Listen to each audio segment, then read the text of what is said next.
After my husband survived a heart attack, we came home from the hospital to find a letter from our neighbor taped to the door. It read, "Next time, don't waste the ambulance. Some of us might need it for real emergencies." I thought it was just a bitter old man. Then we discovered that he'd filed a formal complaint with our insurance, claiming my husband had staged it for attention. But when I dug into the complaint's attachments, I found private medical notes only one other person had access to. And that person was family. We live just outside Albany, New York. My name's Dana. I'm 48, work from home doing bookkeeping for small businesses. My husband, Mark, is 51. He owns a little auto repair shop with two of his friends. We've been married 19 years. We're not flashy people. We live in a one-story ranch house we've spent years fixing up, one paycheck at a time. It's not perfect, but it's home. Everything changed on a Tuesday morning in March. That morning started normal. I was making breakfast. Mark had just finished feeding the dog. He sat down at the table like he always did, but then I saw something in his face.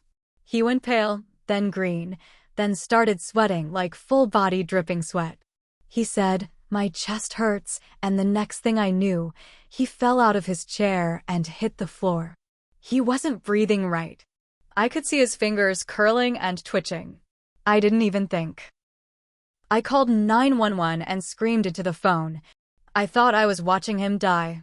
The ambulance came in 6 minutes. I remember because I was counting every second out loud while I waited, holding his hand and trying to keep him awake. I thought he was dying.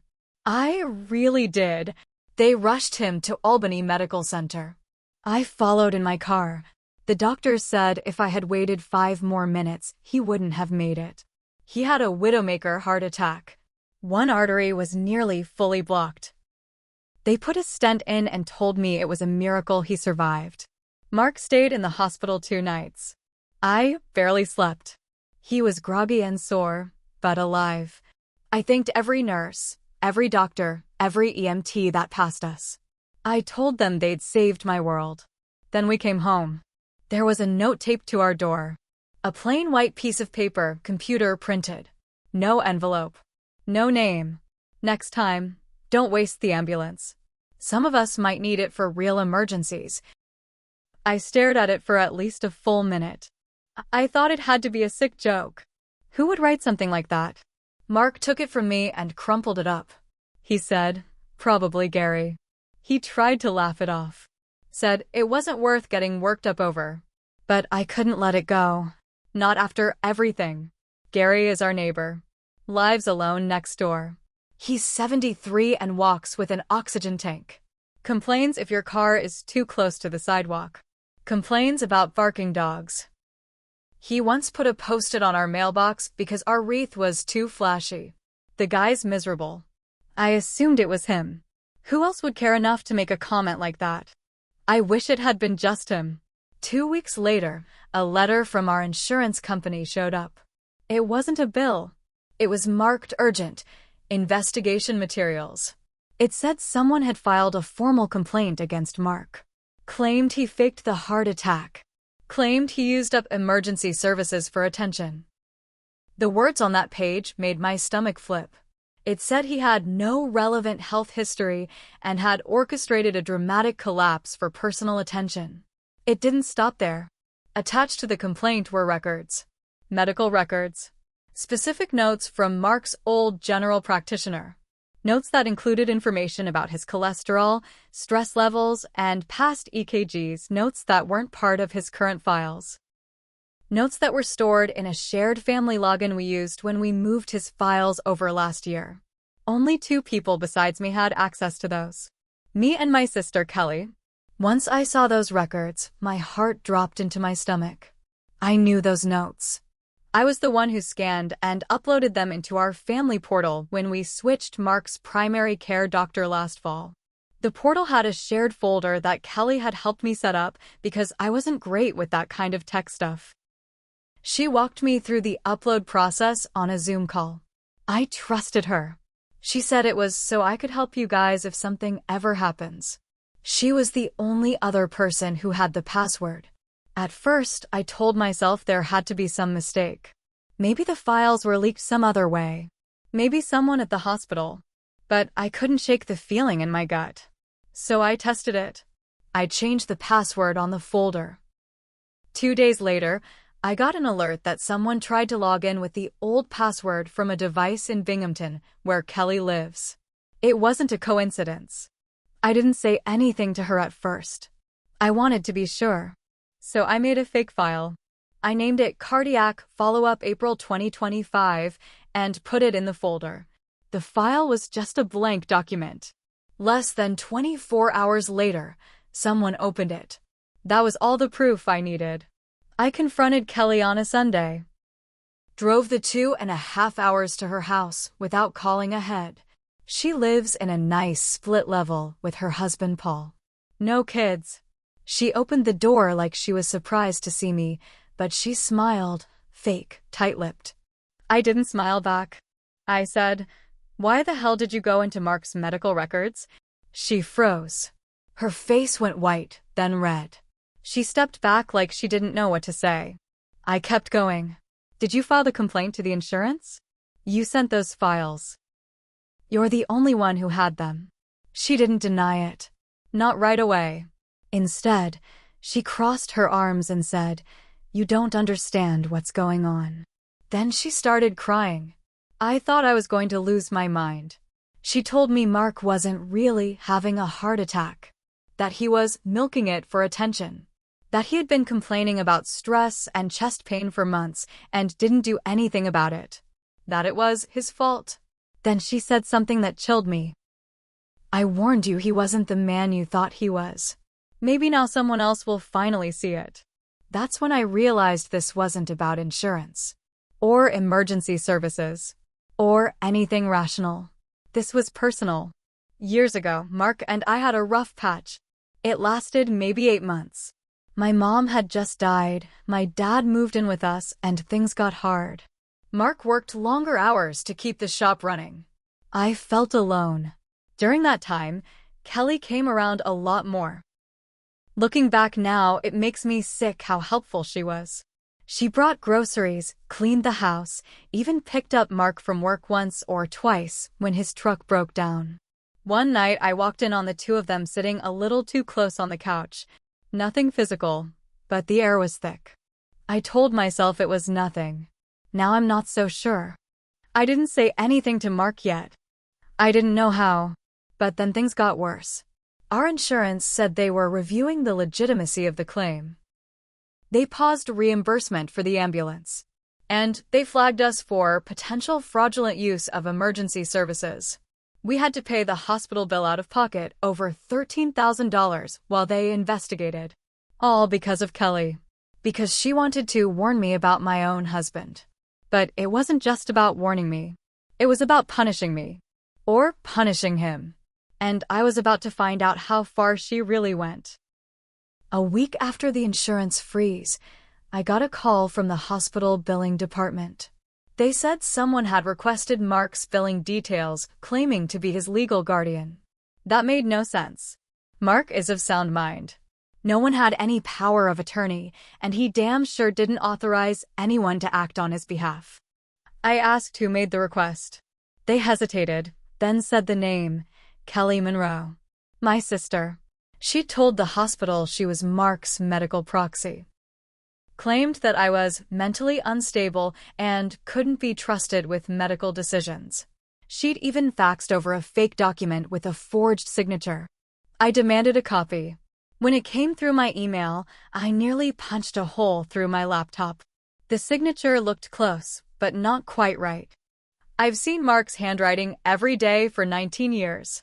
That M in Mark was off. Too sharp. I knew it was forged. I called our lawyer, Dennis. He's a close friend from high school who helped us do our will and estate planning. I sent him the forged paperwork and told him what was going on. He said, "Dana, this is criminal. She could go to jail for this." I wanted to go to the police. Dennis told me to wait just a few days so he could build a case. He had someone look into Kelly's communications with the insurance company. We signed releases and got copies of all the documents filed. That's when the next twist hit. She didn't just send one letter. She'd been emailing the insurance for weeks, even before Mark's heart attack. One message stood out, dated 2 weeks before he collapsed. It read, "Mark has been saying things that make me concerned he might fake a medical emergency. If something happens, I believe it could be a mental health cry for help." She was planting the seeds in advance, laying a trail, making sure if something happened, she'd look like a concerned family member. Not the manipulator she really was. I felt sick. I felt stupid. I felt furious. And then I remembered something Mark said months ago. He came home from work one night, sat down heavily at the kitchen table, and said, "Kelly stopped by the shop today. Said she wanted to ask about tires. But I think she was just off. Kept asking about your schedule. Seemed nosy. At the time, I brushed it off. Kelly had always been weird about my time.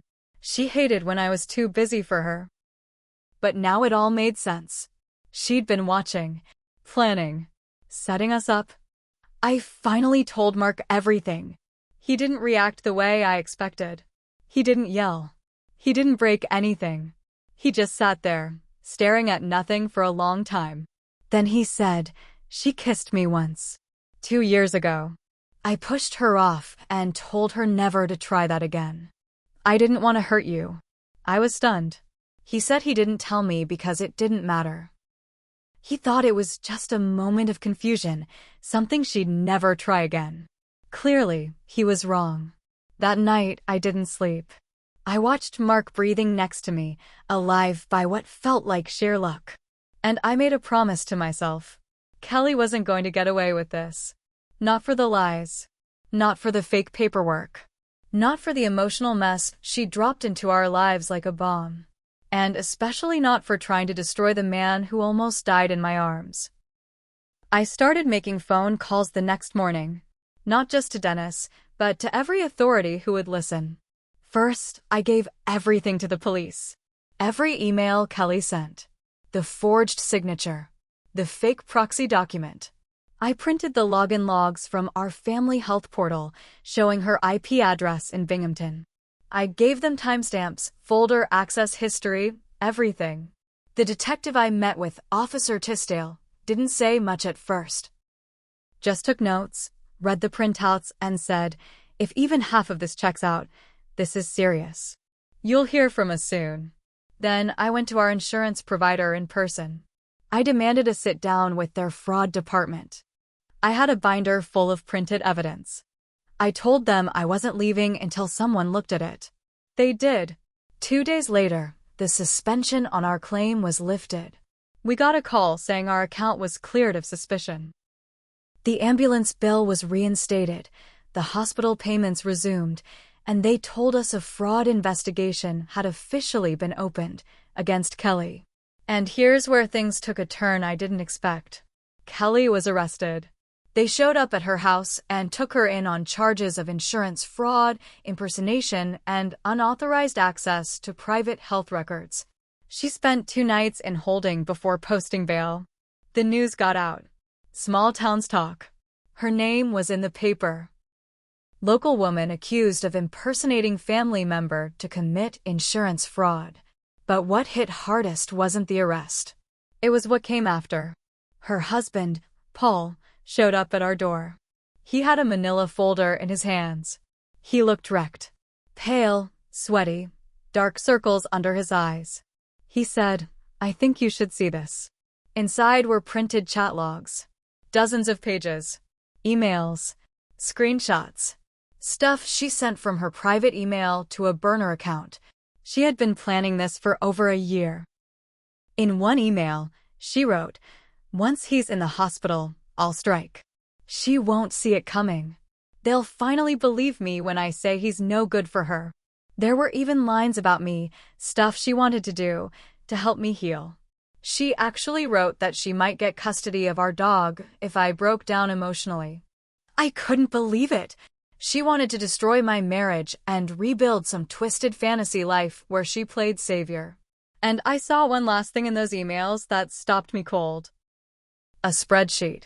She had a literal spreadsheet with dates and tasks. One line read, March, induce stress. Revisit tires shop. Mention cholesterol.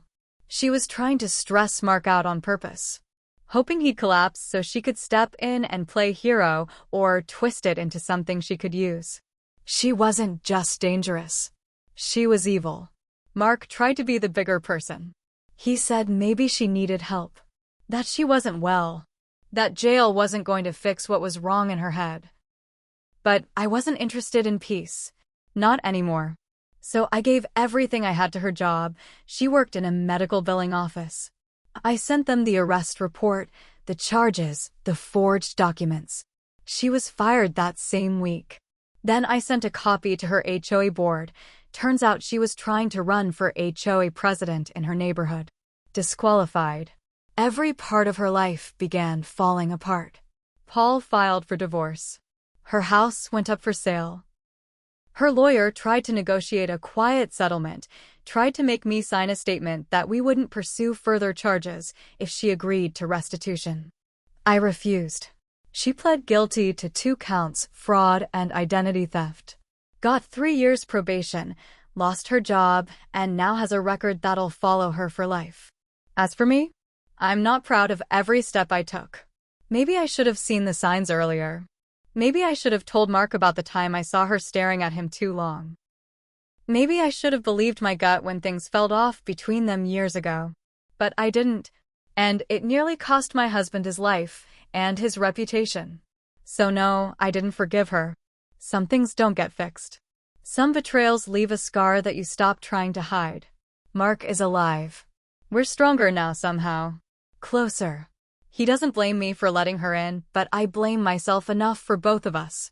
Kelly used to be my sister. Now she's just a name I spit out when people ask why we don't talk to family. Because sometimes, family doesn't want what's best for you. They want your life. And I made damn sure she'd never get another shot at it.